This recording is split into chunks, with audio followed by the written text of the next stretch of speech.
एक तरफ इमरान खान ने बेड़ा गर्क किया स्पेस दे के और ये मौका दिया कि जिसकी वजह से स्पेस मिली, और जनाबे वाला इस वक्त का जो मौजूदा अलायंस है उसका जो टोटल सरेंडर है हर बात पर। 1973 के आइन में क्या तय हुआ था कि फौज क्या की कमान में तकसीम की जाएगी। आज क्यों फौज की कमान दोबारा, क्या किसी से अवाम से मशवरा किया गया, सियासी जमातों से मशवरा किया गया, क्यों उसको तब्दील किया गया है? मैं सवाल करता हूं कि 116 साल पहले जो वादे किए गए थे, आज 116 साल के बाद हमें आप 1919 में लेके जाना चाहते हैं। मेरी गुजारिशात के 3 हिस्से हैं तो 3 मिनट, लेकिन उसके भी 3 हिस्से हैं। जी सच, ठीक है। साहिब किताब के बारे में, किताब साहब के बारे में, और फिर साहिब इक़्तिदार के। हुसैन नकी इसम बामुसम्मा है। इमाम हुसैन और इमाम नकी की निस्बत से जुर्रत और तहम्मुल के पैकेज, बनु मैया हो या बनु अब्बासिया, पीपल्स पार्टी हो या फौज या मुस्लिम लीग नून, वो हमेशा हक और सच की बात करते रहे। हुसैन नकी आज के मिनहाज बनना, आज के निसार उस्मानी, आज के अगर फ्रांस होते तो आज के यहाँ पाल सार्तर होते, खातून होते तो सैमुअल डी बिवार होते, बरतानिया में होते तो बर्ट्रैंड रसल का रुतबा पाते, और अगर शायरी करते तो W.B. यीट्स होते,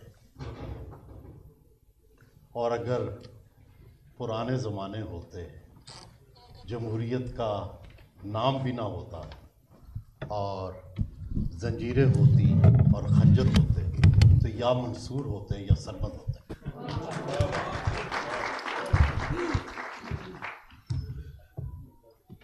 ये किताब लखनऊ और पंजाब की मुश्तरका सकाफत, लखनऊ की लताफत और पंजाबी के खुरदरे और खालिसपन का मजमूआ है।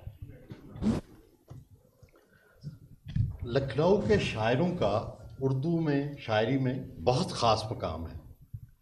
मुझसे जो हो सका ये किताब नहीं, ये तारीख़, सियासत और मुआशरत का एक नस्री दीवान है,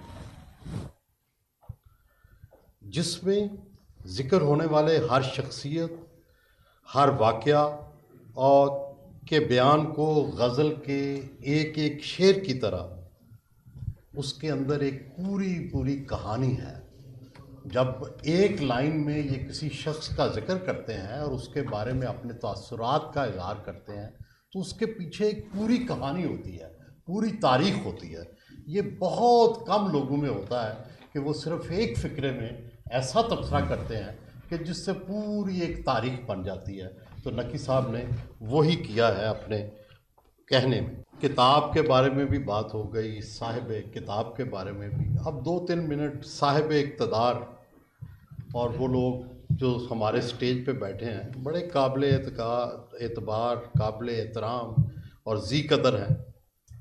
हमें हमेशा नकी साहब से जमहूरी आज़ादियों, जमहूरी रवैयों, इंसानी हकूक़ और इंसानी अखलाक का दर्स दिया गया है। मैं ज़रा थोड़ी सी तारीख़ के वर्क उलटना चाहता हूँ। 1909 में सबसे पहले एक्ट ऑफ 1909, जिसको मंटो मार्ले इस्लाहात कहते हैं, उसमें पहली बार ये कहा गया कि जनाब हिंदुस्तान में रिप्रेजेंटेटिव गवर्नमेंट होगी, यानी जमहूरियत होगी। 116 साल पहले हमें ये वादा किया गया कि इस खित्ते में जमहूरियत होगी।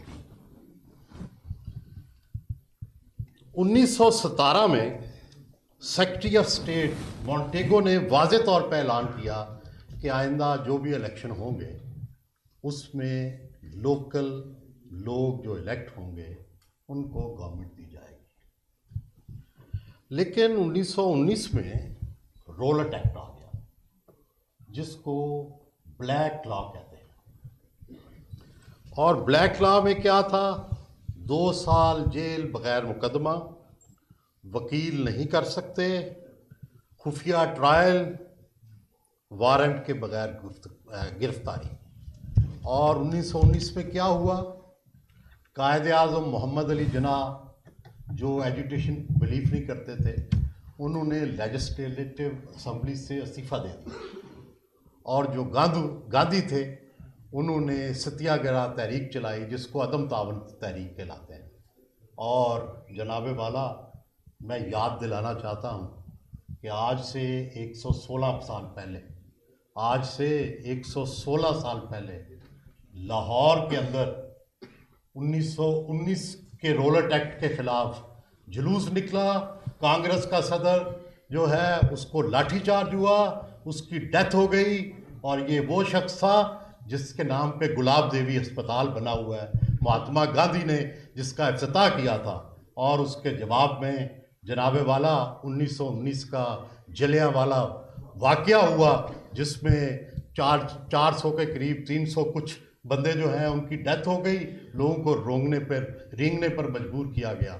और जनाबे वाला, ये भी याद दिलाना चाहता हूँ कि उसी 1919 में जनाबे वाला गुजरांवाला में पहली दफ़ा हिंदुस्तान के बाशिंदों पर फायरिंग बम बरसाए गए जहाज़ों से। तो जनाबे वाला, अगर 116 साल पहले काले लाज नहीं बन सके, नहीं पास हो सके, तो जनाब अब भी काले लाज नहीं पास हो सकते, नहीं चल सकते, वापस नहीं हो सकता। जमहूरियत का सफ़र वापस नहीं हो सकता। ये वो रास्ता है जिसमें वापसी नहीं है। आगे तो आप जा सकते हैं, पीछे जाने की अभी हो सकता है कि ये सकत ना हो लोगों में, लेकिन ये रवैया, और ख़ासकर सियासी जमातों का ये रवैया टोटल सरेंडर का। एक तरफ इमरान खान ने बेड़ा गर्क किया स्पेस दे के, और ये मौका दिया कि जिसकी वजह से स्पेस मिली। और जनाबे वाला, इस वक्त का जो मौजूदा अलायंस है, उसका जो टोटल सरेंडर है हर बात पर। 1973 के आइन में क्या तय हुआ था कि फ़ौज की कमान में तकसीम की जाएगी। आज क्यों फौज की कमान दोबारा, क्या किसी से आवाम से मशवरा किया गया, सियासी जमातों से मशवरा किया गया? क्यों उसको तब्दील किया गया है? मैं सवाल करता हूं कि 116 साल पहले जो वादे किए गए थे, आज 116 साल के बाद हमें आप 1919 में लेके जाना चाहते हैं? ये कैसे मुमकिन है? ये नहीं हो सकता जनाब।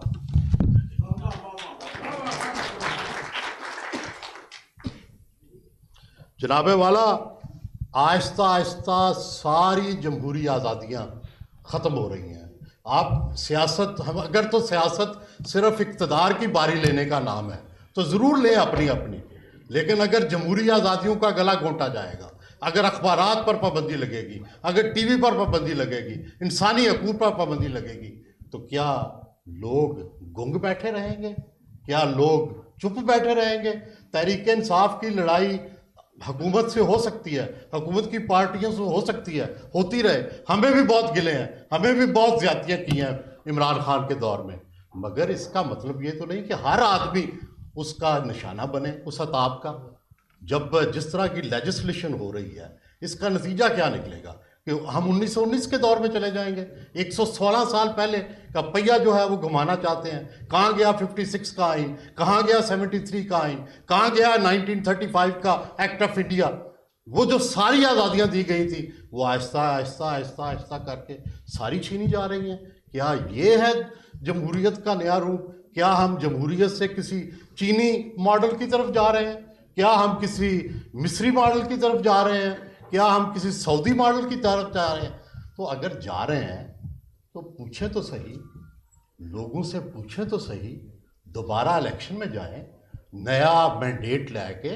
बिल्कुल आप 1973 के आइन के मुताबिक नई एक लेजिस्लेटिव असेंबली का इजलास बुलाएं और उसके नया कानून बना लें, नया आइन बना लें। जब तक इस सिस्टम के तहत चलते हैं, आपको वो तमाम गारंटीज जो 1919 से इंसानों के साथ जिनका वादा किया गया है, उनको निभाना पड़ेगा।